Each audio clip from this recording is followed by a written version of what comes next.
అందరూ కూడా అండి ప్రెగ్నెన్సీ పాజిటివా నెగిటివా అని ఎక్కువగా ఎలా టెస్ట్ చేసుకుంటూ ఉంటారంటే ఇంట్లో urine pregnancy test kit check చేసుకొని దాంట్లో సింగిల్ లైన్ కనపడితే నెగిటివ్ 2 లైన్స్ కనపడితే పాజిటివ్ అనేది వాళ్ళు అర్థం చేసుకుంటారు. బట్ కొన్నిసార్లు ఏమవుతుందంటే ఈ యూరిన్ ప్రెగ్నెన్సీ టెస్ట్ కిట్స్ కొన్నిసార్లు ఫాల్టీ ఉంటాయి. వాళ్ళకు ఇంకో లైన్ కనపడుతుంది కానీ చాలా లైట్గా కనపడుతుంది మేడం, ఫెయింట్గా ఉంది, ఇది పాజిటివా నెగిటివా అని ఇలా చాలా డౌట్స్ ఉంటూ ఉంటాయి. సో అలాంటి టైంలో ఫర్దర్గా మనం కన్ఫర్మ్ చేసుకోవడానికి అవైలబుల్ ఉన్నది ఏంటి? Blood test, serum beta HCG అన్న ఒక బ్లడ్ టెస్ట్. ఇది ఏ టైమ్ ఆఫ్ ద డే అయినా కూడా చేసుకోవచ్చండి.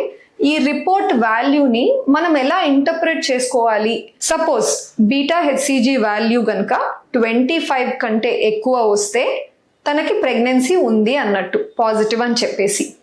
అదే 5 కంటే తక్కువ వాల్యూ వచ్చింది, 2, 0.1 లాంటి వాల్యూస్ వస్తే ప్రెగ్నెన్సీ లేదు, నెగిటివ్ అని అర్థం.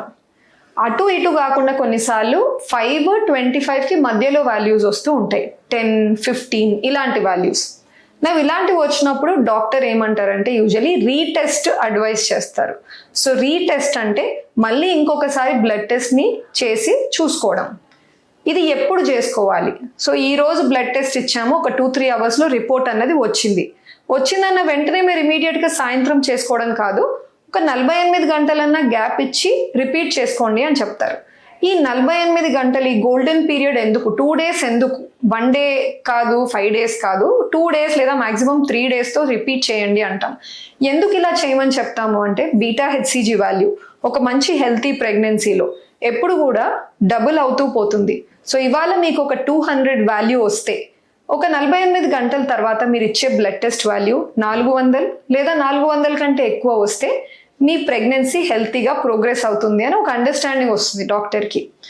లేదు మంచిగా పెరగలేదు, 200 నుంచి 400 లేదా 500 రాలేదు, 200 నుంచి 250కి వచ్చింది, సో అంత మంచి డబులింగ్ లేదు కానీ పెరుగుతూ ఉంది.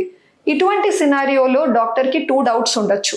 ఫస్ట్ డౌట్ వచ్చేసి ఏంటంటే ప్రెగ్నెన్సీ మేబీ మిస్క్యారేజ్, అబార్షన్కి వెళ్తుందేమో అన్నది ఒక డౌట్.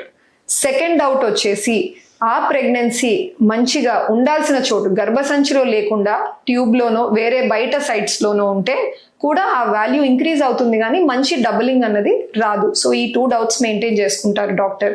అదే కనుక బీటా వాల్యూ పడిపోయింది, మొదటి వాల్యూ 200, 2 రోజుల తర్వాత చేసిన వాల్యూ 40 or 50 తగ్గిపోయింది అంటే మాత్రం ఖచ్చితంగా అది మిస్క్యారేజ్కి వెళ్తుంది అని అర్థం. బికాజ్ ఎప్పుడు కూడా ప్రెగ్నెన్సీలో బీటా హెచ్సిజీ వాల్యూస్ అన్నవి తగ్గకూడదు, ఎక్కుతూనే వెళ్తూ ఉండాలి.